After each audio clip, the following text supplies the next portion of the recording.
It is, of course, another beautiful weekend, one perfect for travel and even better for tourism-related news. My name is Jemima Ndebele and you are watching Tourismus Namibia, where we give you a rundown of all of the top trending tourism topics, as well as take you on a tour around our beautiful country through our destination segment. Do stay tuned for topics. Welcome to Namibia, where adventure meets tranquility. With Enjoy, you have access to a wide range of accommodations to suit every traveler's taste and budget. Experience the finest dining and hospitality Namibia has to offer. Booking your dream accommodation is just a few clicks away with Enjoy. Join thousands of happy travelers who have trusted Enjoy for their Namibian getaway. Your gateway to unforgettable Namibian adventures.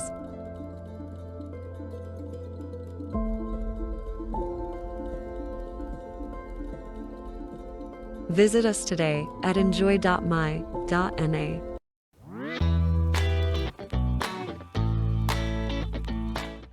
First up in topics, we will be celebrating a recent accolade that Namibia was awarded, as the Namibia Nature Reserve has been awarded Africa's first wilderness quiet park by Quiet Parks International. This accolade underscores its dedication to preserving the tranquility of Namibia and promoting responsible tourism practices. Namibia is only the fourth public space awarded the Wilderness Quiet Park status in the world.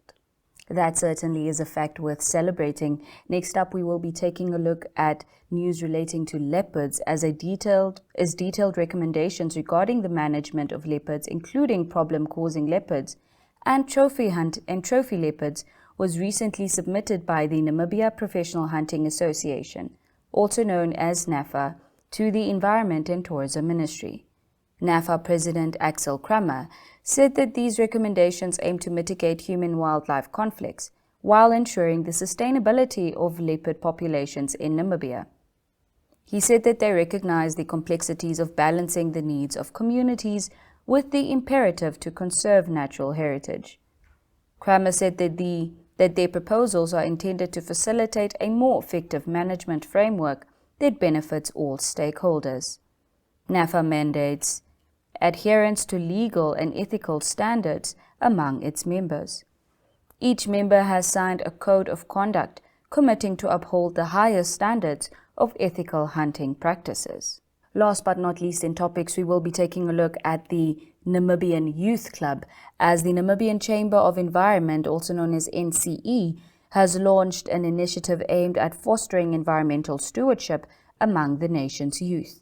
The Namibian Youth Chamber of Environment was formally introduced through an announcement of NCE's official social media pages, marking the start of a significant movement in youth-led conservation and environmental education in Namibia. The Namibian Youth Chamber of Environment, led by its president Punayete Kanji, aims to instill appreciation for nature amongst young people. It aims to provide a comprehensive understanding of environmental issues and practical solutions amongst Namibia's youth. Well, that is all that we have for you in topics, but do stay tuned for destinations as we visit some beautiful places around the country. Irangomed is a leading distributor working in partnership with NewMed and WestMed to meet the comprehensive needs of the Namibian healthcare sector. As a partner pursuing sustainable global healthcare, we offer industry-leading medical solutions through our key focus areas, which include pharmaceuticals, orthopedics, ophthalmology, surgical devices and capital equipment, as well as a well-established scientific laboratory division.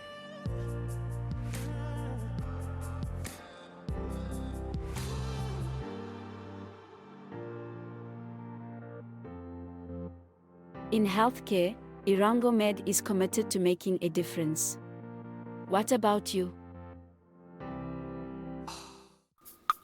Today we are going to learn how to bake.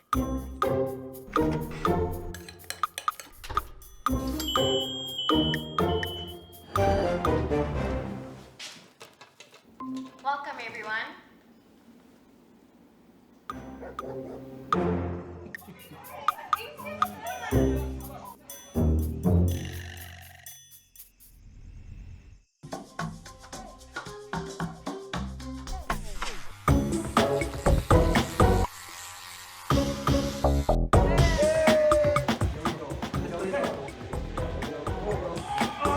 Things may not always go as planned, but our technology doesn't fail.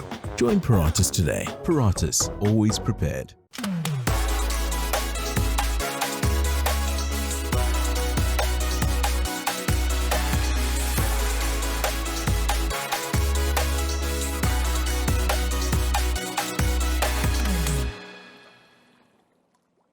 We will be kicking off our visit at the Swakopmund Rest Camp, which is a fixture and a consistent contender for underrated and unexpected old-fashioned excellence in holiday accommodation, featuring a refreshing blanket approach to pricing that does not discriminate on nationality. It is surprisingly kind on the pocket. Let's have a look.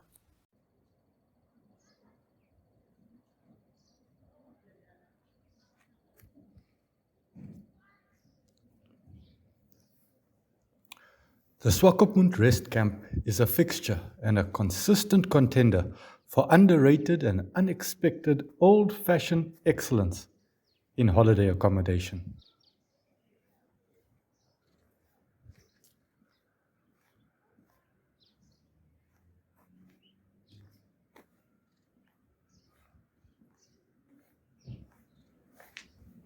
Featuring a refreshing blanket approach to pricing that does not discriminate on nationality and is surprisingly kind on the pocket.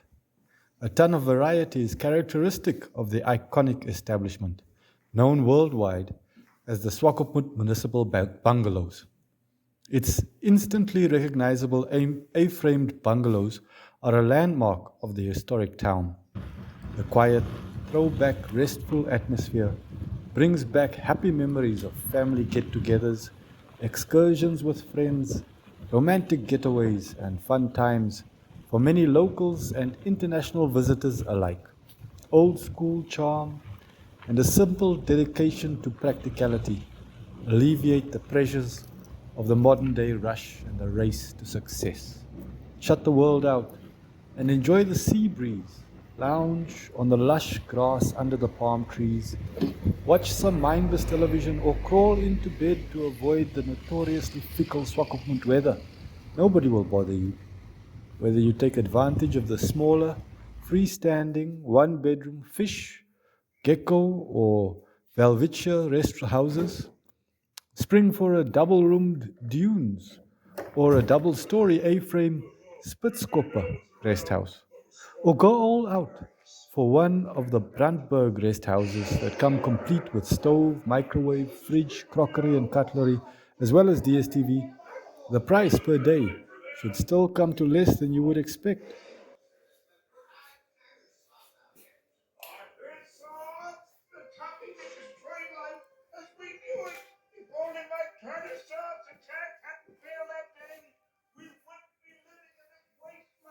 Clean and comfortable, central and convenient, established and familiar. Welcome to your haven in the midst of your holiday. Plenty of adventure to seek in the enveloping town, but part of the reward should always be stretching out an arm from under the covers and switching the lights off.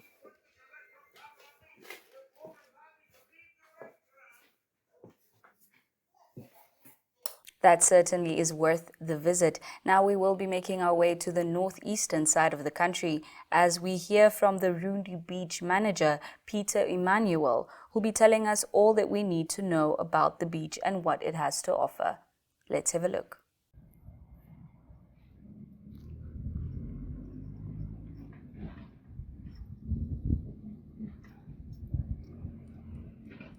My name is Peter Emmanuel. I'm a manager at Rundu Beach Recreational Park here in Rundu.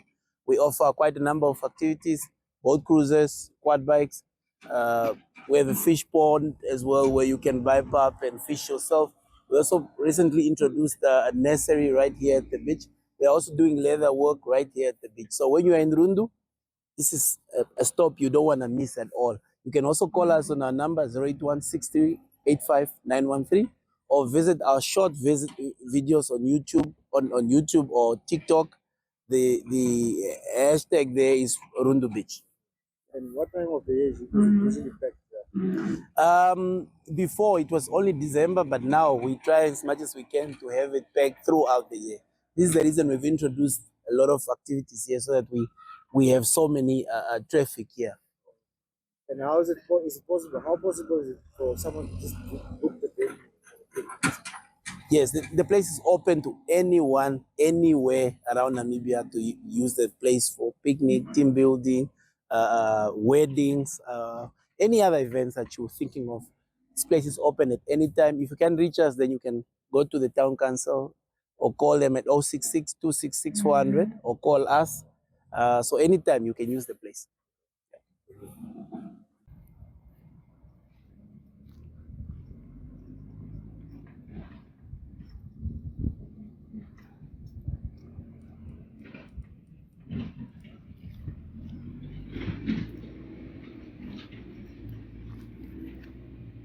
Do stay tuned for To The Point.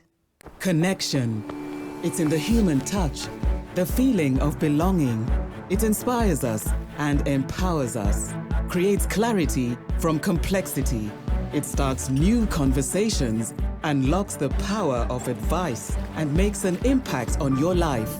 At Alex Forbes, we pioneer insight to provide you with advice that connects your decisions of today to your impact tomorrow.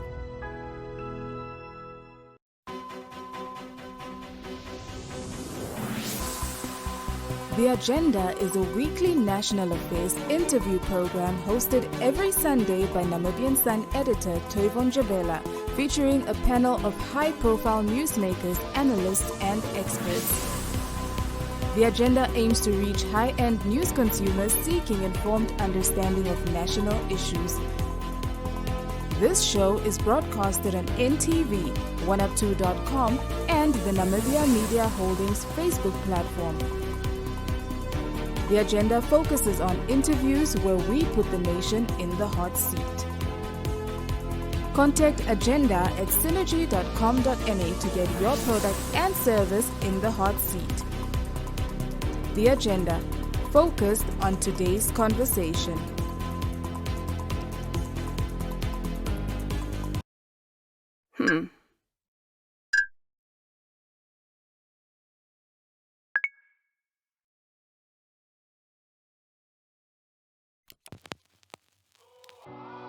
E-Ticket, your online ticket solution for events and event marketing, bringing you ease of mind and making sure that your event gets out there.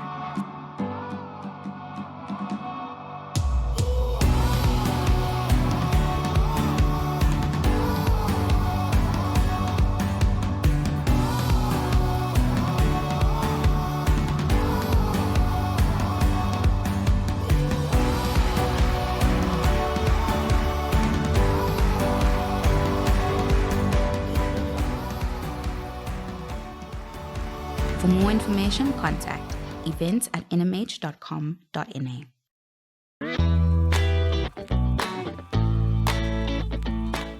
In this segment of To The Point, we will be learning more about the opportunities for Namibia on breeding and hunting of buffaloes from the owner and operator of Winterhoek Safaris, Vian van der Linde.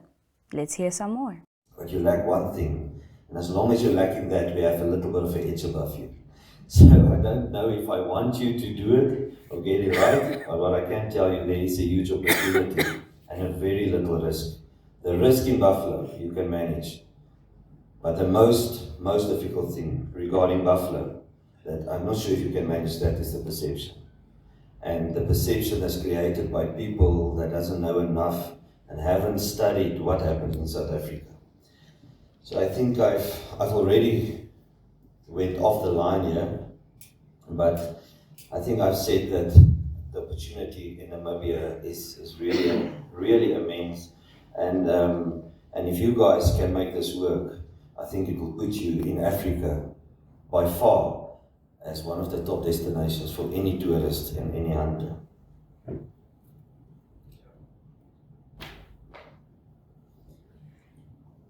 The growth of the South African wildlife industry is for sure driven by buffalo. I will go quickly through the stats and you will see that the contribution of buffalo in hunting is the leading contributor. It's a leading contributor on many farms, and that's why, once again, don't see it as a risk, see the opportunity. South Africa farmers, just like in Namibia, have navigated themselves through very difficult times. I mean, a lot of challenges. We always like to say that we don't have the government support, we are over-regulated. But I think what we mustn't miss is the movement of the first world that want to tell us in Africa how to run our wildlife. And that's one thing that we must stand strong against. We don't have to all the time fight with our own governments, but we must really fight the first world. It's got no idea what we are doing and how we're doing it.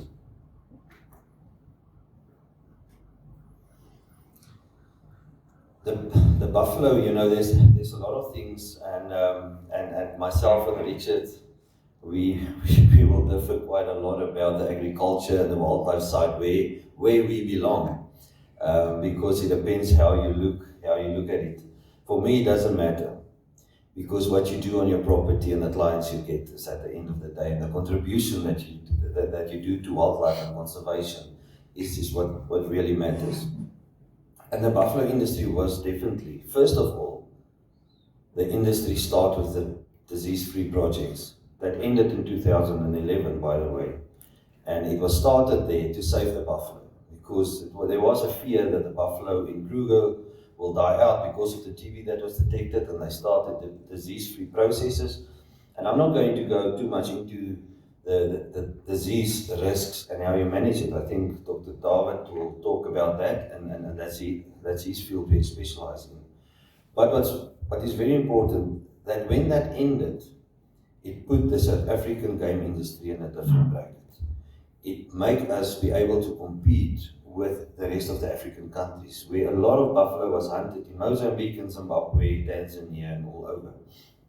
But there was one difference. It is like that all of us who are farmers, the farmers in Africa are innovative and good farmers. And by selective breeding, they selected buffalo, and we got back to sizes of up to 58 inches at this moment by selective breeding of buffalo, and make sure that the fear of the genetic diversity, there was two fears when we started the projects in the 90s, and that is the disease risk. Will it spread to our cattle industry? And the other one was the genetic diversity. And I think we've answered all those questions. There's a study being done. I think, again, Richard will maybe answer that better than me, but it showed that all the buffalo in private hands, the genetic diversity is way better than those ones in our parks. There will be a little table later where I'll go through the numbers, and you will see how many buffalo, disease-free buffalo, there is. And I really wish that we can get another name for disease-free buffalo, because just that first name of disease already let a lot of people frown and wonder what is the real risk about it, why they call it disease-free, what was wrong with it. And when I'm getting to that, it's also that a lot of people know that South Africa can't export any live animals like to Namibia or Europe or anywhere because of our foot-and-mouth status at this moment. Not one single outbreak was caused by buffalo. Every outbreak was caused by cattle.